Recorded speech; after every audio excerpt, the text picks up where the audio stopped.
ನಮಸ್ಕಾರ. ಒಂದು ಚುನಾವಣೆ ಅಂದ್ರೆ ಬರೀ ಗೆಲುವು ಸೋಲಲ್ಲ ಅಲ್ವಾ? ಅದು ಜನರ ನಾಡಿ ಮಿಡಿತ. ಇವತ್ತು ನಾವು ಒಂದು ಗೆಲುವಿನ ಆಳ ಕೇಳಿದು ಅದರ ಹಿಂದಿನ ಕಥೆಯನ್ನ ಡೇಟಾ ಮೂಲಕ ಅರ್ಥ ಮಾಡ್ಕೊಳ್ಳೋಣ. ನಾವಿವತ್ತು ಮಾತಾಡ್ತಿರೋದು ಕರ್ನಾಟಕದ ಚಿಂಚೋಳಿ ಕ್ಷೇತ್ರದ ಬಗ್ಗೆ. ಇದನ್ನ ಕೇವಲ ಒಂದು ಜಾಗ ಅಂತ ನೋಡ್ಬೇಡಿ. ಇದು ಗ್ರಾಮೀಣ ಭಾರತದ ರಾಜಕೀಯ ಭವಿಷ್ಯವನ್ನೇ ತೋರಿಸುವ ಒಂದು ಪುಟ್ಟ ಕನ್ನಡಿ ಇದ್ದಾಗೆ. ಇಲ್ಲಿ ಚಲಾವಣೆಯಾದ ಪ್ರತಿಯೊಂದು ವೋಟ್ ಕೂಡ ಅಲ್ಲಿನ ಜನರ ಬದುಕಿನ ಕತೆ ಹೇಳುತ್ತೆ. ಕೇವಲ 858 ಈ ಒಂದು ಸಂಖ್ಯೆ ಇಡೀ ಕ್ಷೇತ್ರದ ಜನಾದೇಶವನ್ನೇ ನಿರ್ಧರಿಸಿದೆ. ಅಷ್ಟು ಸಣ್ಣ ಅಂತರದ ಗೆಲುವು. ಇದೊಂದು ಕೇವಲ ಅಂಕಿಅಂಶನಾ ಅಥವಾ ಇದಕ್ಕೂ ಮಿಗಿಲಾದದ್ದನ್ನೇನಾದ್ರೂ ಹೇಳ್ತಾ ಇದ್ಯಾ? ಬನ್ನಿ, ಆ ಕಥೆಯನ್ನೇ ಇಂದು ನಾವು ನೋಡೋಣ. ನಾವು ಹೇಗೆ ಮುಂದೆ ಸಾಕ್ತೇವೆ ಅಂದ್ರೆ, ಮೊದಲು ಅಲ್ಲಿನ ಮಣ್ಣು ಮತ್ತು ಜನರ ಬಗ್ಗೆ ಮಾತಾಡೋಣ. ನಂತರ ಆ ಸಣ್ಣ ಅಂತರದ ಜನಾದೇಶವನ್ನು ವಿಶ್ಲೇಷಿಸೋಣ. ಆ ಗೆಲುವಿನ ಹಿಂದಿನ ಕಾರಣಗಳನ್ನು ನೋಡಿ, ನೆಲಮಟ್ಟದ ಮಾತುಗಳನ್ನು ಕೇಳಿ, ಒಂದು ಉತ್ತಮ ಆಡಳಿತಕ್ಕೆ ಬೇಕಾದ ನೀಲನಕ್ಷೆಯನ್ನು ರೂಪಿಸ್ತಾ ಕೊನೆಗೆ ವಿಶ್ವಾಸದ ಹಾದಿಯ ಬಗ್ಗೆ ಚರ್ಚಿಸೋಣ. ಸರಿ, ಹಾಗಿದ್ರೆ ಶುರು ಮಾಡೋಣ. ಯಾವುದೇ ರಾಜಕೀಯ ವಿಶ್ಲೇಷಣೆಯ ಮೊದಲ ಹೆಜ್ಜೆ ಅಂದ್ರೆ ಅಲ್ಲಿನ ನೆಲದ, ಅಲ್ಲಿನ ಜನರ ವಾಸ್ತವ ಪರಿಸ್ಥಿತಿಯನ್ನ ಅರ್ಥ ಮಾಡ್ಕೊಳ್ಳೋದು, ಸಂಖ್ಯೆಗಳ ಆಚೆಗಿನ ಕಥೆಯನ್ನ ತಿಳಿಯೋದು. ನೋಡಿ, ಚಿಂಚೋಳಿಯ ಚಿತ್ರಣ ಎಷ್ಟು ಸ್ಪಷ್ಟವಾಗಿದೆ. ಬಹುತೇಕ 90% ಹೆಚ್ಚು ಜನ ಹಳ್ಳಿಗಳಲ್ಲಿ ವಾಸ ಮಾಡ್ತಾರೆ. ಅಂದ್ರೆ ಅವರ ಜೀವನ, ಅವರ ರಾಜಕೀಯದ ದೃಷ್ಟಿ ಎಲ್ಲವೂ ಕೃಷಿ ಮತ್ತು ಭೂಮಿಯ ಸುತ್ತಲೇ ಹೆಣೆದುಕೊಂಡಿರುತ್ತೆ. ಇದು ಬಹಳ ಮುಖ್ಯವಾದ ಅಂಶ. ಇಲ್ಲಿನ ಅಭಿವೃದ್ಧಿಯ ಅಂತರಗಳು ಎದ್ದು ಕಾಣುತ್ತೆ, ಅದರಲ್ಲೂ ಮುಖ್ಯವಾಗಿ ಶಿಕ್ಷಣದಲ್ಲಿ. ರಾಜ್ಯದ ಸರಾಸರಿಗೆ ಹೋಲಿಸಿದರೆ ಚಿಂಚೋಳಿಯ ಸಾಕ್ಷರತೆ ಪ್ರಮಾಣ ತುಂಬಾನೇ ಕಡಿಮೆ. ಅದಕ್ಕಿಂತಲೂ ಆತಂಕಕಾರಿ ವಿಷಯ ಅಂದ್ರೆ ಮಹಿಳಾ ಸಾಕ್ಷರತೆ, ಕೇವಲ 49%. ಇದು ಮತದಾರರ ನಿರೀಕ್ಷೆಗಳ ಮೇಲೆ, ಅವರು ಕೇಳೋ ಪ್ರಶ್ನೆಗಳ ಮೇಲೆ ನೇರ ಪರಿಣಾಮ ಬೀರುತ್ತೆ. ನಾವು ನೋಡ್ತಿರೋ ಈ ಅಂಕಿಅಂಶಗಳು ಕೇವಲ ನಂಬರ್ಗಳಲ್ಲ, ಇವು ಜನರ ದಿನನಿತ್ಯದ ಬದುಕಿನ ವಾಸ್ತವ. ಪ್ರತಿದಿನ ಅವರು ಎದುರಿಸೋ ಸವಾಲುಗಳು, ಸರಿಯಾದ ರಸ್ತೆ ಇಲ್ದಿರೋದು, ಕುಡಿಯೋ ನೀರಿಗೆ ಪರದಾಡೋದು, ಕೈಗೆ ಕೆಲಸವಿಲ್ದಿರೋದು, ಇವೇ ಅಲ್ಲಿನ ನಿಜವಾದ ಸಮಸ್ಯೆಗಳು.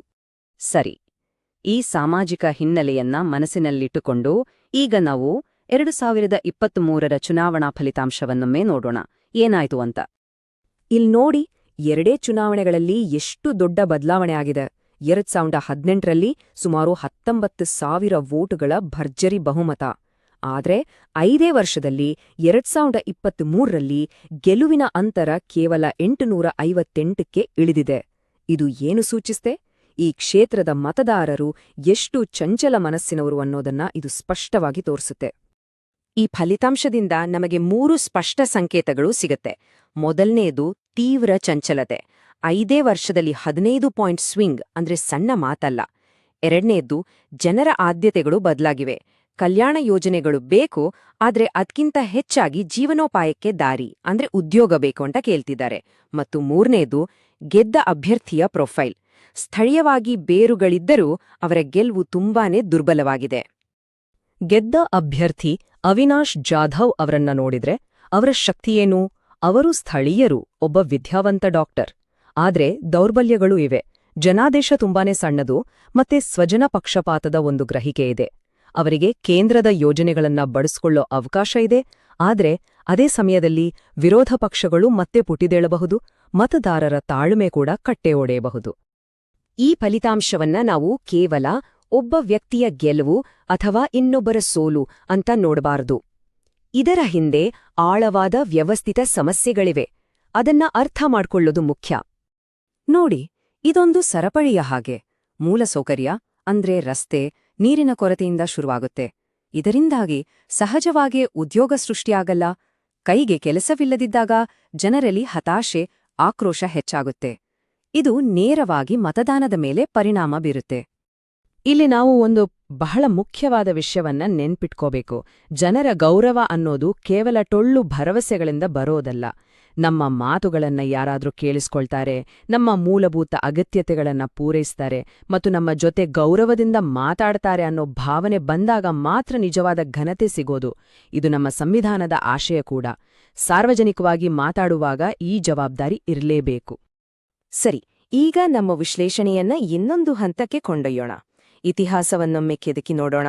ಜೊತೆಗೆ ಅಕ್ಕಪಕ್ಕದ ಕ್ಷೇತ್ರಗಳ ಜೊತೆ ಹೋಲಿಸಿ ನೋಡಿದ್ರೆ ನಮ್ಗೆ ಇನ್ನಷ್ಟು ಸ್ಪಷ್ಟ ಚಿತ್ರಣ ಸಿಗಬಹುದು. ಚಿಂಚೋಳಿಯ ಇತಿಹಾಸವೇ ಈ ಚಂಚಲತೆಗೆ ಸಾಕ್ಷಿ. 2013ರಲ್ಲಿ ಜೆಡಿಎಸ್, 2018ರಲ್ಲಿ ಕಾಂಗ್ರೆಸ್, ಈಗ 2023ರಲ್ಲಿ ಬಿಜೆಪಿ. ಅಂದ್ರೆ ಕಳೆದ 3 ಚುನಾವಣೆಗಳಲ್ಲಿ 3 ಬೇರೆ ಬೇರೆ ಪಕ್ಷಗಳು ಗೆದ್ದಿವೆ. ಇದ್ರಿಂದ ಏನ್ ಗೊತ್ತಾಗತ್ತೆ?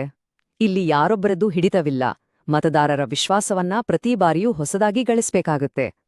ಒಂದು ಕ್ಷಣ ಪಕ್ಕದ ಗುಲ್ಬರ್ಗಾ ಗ್ರಾಮಾಂತರ ಕ್ಷೇತ್ರದ ಕಡೆ ನೋಡೋಣ. ಚಿಂಚೋಳಿಯಲ್ಲಿ ಗೆಲುವಿನ ಅಂತರ 1%ಗಿಂತ ಕಡಿಮೆ. ಆದ್ರೆ ಅಲ್ಲಿ 8%ಗಿಂತ ಹೆಚ್ಚು. ಯಾಕೀ ವ್ಯತ್ಯಾಸ? ಅಲ್ಲಿ ಬಲವಾದ ಸಾಮಾಜಿಕ ಮೈತ್ರಿಗಳನ್ನ, ಅಂದ್ರೆ ಎಲ್ಲ ಸಮುದಾಯಗಳನ್ನು ಒಟ್ಟಿಗೆ ತೆಗೆದುಕೊಂಡು ಹೋಗುವ ತಂತ್ರಗಾರಿಕೆ ಕೆಲಸ ಮಾಡಿದೆ. ನಿರಂತರವಾಗಿ ಜನರ ಜೊತೆ ಸಂಪರ್ಕದಲ್ಲಿ ಇದ್ದು ಒಂದು ವಿಶಾಲವಾದ ಒಕ್ಕೂಟವನ್ನ ಕಟ್ಟಿದ್ರೆ ದೃಢವಾದ ಜನಾದೇಶ ಸಿಗುತ್ತೆ ಅನ್ನೋದಕ್ಕೆ ಇದೊಂದು ಉತ್ತಮ ಪಾಠ. ಇಲ್ಲಿಯವರೆಗೂ ನಾವು ಸಮಸ್ಯೆಯ ಮೂಲವನ್ನ, ಅದರ ಆಳವನ್ನ ಅರ್ಥ ಮಾಡ್ಕೊಂಡ್ವಿ. ಈಗ ಪರಿಹಾರದ ಕಡೆಗೆ ಗಮನ ಹರಿಸೋಣ. ಈ ವಿಶ್ಲೇಷಣೆಯನ್ನ ಒಂದು ಸ್ಪಷ್ಟವಾದ, ಕಾರ್ಯರೂಪಕ್ಕೆ ತರಬಹುದಾದ ಆಡಳಿತದ ನೀಲನಕ್ಷೆಯಾಗಿ ಹೇಗೆ ಬದಲಾಯಿಸಬಹುದು ಅಂತ ನೋಡೋಣ. ಮತದಾರರ ವಿಶ್ವಾಸವನ್ನ ಮರಳಿಗಳಿಸೋಕೆ ನಾವು 3 ಪ್ರಮುಖ ಯೋಜನೆಗಳ ಮೇಲೆ ಗಮನ ಕೇಂದ್ರೀಕರಿಸಬೇಕು. ಮೊದಲನೆಯದು 150 ಕಿಲೋಮೀಟರ್ ಗ್ರಾಮೀಣ ರಸ್ತೆಗಳ ಉನ್ನತೀಕರಣ. ಎರಡನೆಯದು ಪ್ರತಿ ಮನೆಗೂ ನಲ್ಲಿ ನೀರಿನ ಸಂಪರ್ಕ. ಮತ್ತು ಮೂರನೇದು ಸ್ಥಳೀಯ ಯುವಕರಿಗೆ ಉದ್ಯೋಗ ನೀಡುವಂತಹ ಒಂದು ಕೃಷಿ ಕೌಶಲ್ಯ ಮತ್ತು ಸಂಸ್ಕರಣಾ ಕೇಂದ್ರವನ್ನ ಸ್ಥಾಪಿಸೋದು. ಈ 3 ಯೋಜನೆಗಳು ಕೇವಲ ಕಾಮಗಾರಿಗಳಲ್ಲ, ಇವು ಒಂದು ರೀತಿಯ ಹೊಸ ಸಾಮಾಜಿಕ ಒಪ್ಪಂದ. ರಸ್ತೆಗಳು ಮಾರುಕಟ್ಟೆಗೆ ದಾರಿ ಮಾಡಿಕೊಡುತ್ತೆ, ನೀರು ಆರೋಗ್ಯವನ್ನ, ಜನರ ಘನತೆಯನ್ನ ಕಾಪಾಡುತ್ತೆ, ಮತ್ತು ಉದ್ಯೋಗ ಅದು ಒಂದು ಭರೋಸೆಯ ಭವಿಷ್ಯವನ್ನೇ ಕಟ್ಟಿಕೊಡುತ್ತೆ. ಆದರೆ ಈ ಎಲ್ಲವನ್ನೂ ಮಾಡುವಾಗ ಆಡಳಿತವು ಸಮ್ಮತಿ ಮತ್ತು ಉದ್ದೇಶದ ಮೇಲೆ ನಿಂತಿರಬೇಕು. ಜನರ ಡೇಟಾವನ್ನು ಬಳಸುವಾಗ ಭಾರತದ ಡಿಪಿಡಿಪಿ ಕಾಯ್ದೆಯ ಚೌಕಟ್ಟಿನೊಳಗೆ ಪ್ರತಿಯೊಬ್ಬ ನಾಗರಿಕರ ಖಾಸಗಿತನವನ್ನ ಗೌರವಿಸಬೇಕು. ಅವರ ಅನುಮತಿಯಿಲ್ಲದೆ ಏನನ್ನೂ ಮಾಡಬಾರದು. ತಂತ್ರಜ್ಞಾನವನ್ನ ಜವಾಬ್ದಾರಿಯಿಂದ ಬಳಸಬೇಕು. ಕೊನೆಯದಾಗಿ ದೀರ್ಘಾವಧಿಯ ಯೋಚನೆ ಮಾಡೋಣ. ಈ ಒಂದು ಸಣ್ಣ ದುರ್ಬಲ ಗೆಲುವನ್ನ ಜನರ ಮನಸ್ಸಿನಲ್ಲಿ ಶಾಶ್ವತವಾಗಿ ಉಳಿಯುವಂತಹ ಒಂದು ವಿಶ್ವಾಸದ ಪರಂಪರೆಯಾಗಿ ಹೇಗೆ ಪರಿವರ್ತಿಸಬಹುದು? ಯಾವತ್ತೂ ಮರೆಯಬಾದ ಒಂದು ಸತ್ಯ ಅಂದ್ರೆ ಪ್ರಜಾಪ್ರಭುತ್ವದಲ್ಲಿ ಅಧಿಕಾರ ಅನ್ನೋದು ಯಾರೊಬ್ಬರ ಸ್ವತ್ತಲ್ಲ. ಅದನ್ನ ಜನರಿಂದ ಎರವಲು ಪಡೆಯಲಾಗಿರತ್ತೆ ಮತ್ತು ಆ ಅಧಿಕಾರವನ್ನ ಸೇವೆಯ ಮೂಲಕ ವಾಪಸ್ ಜನರಿಗೇ ತಲುಪಿಸಬೇಕು.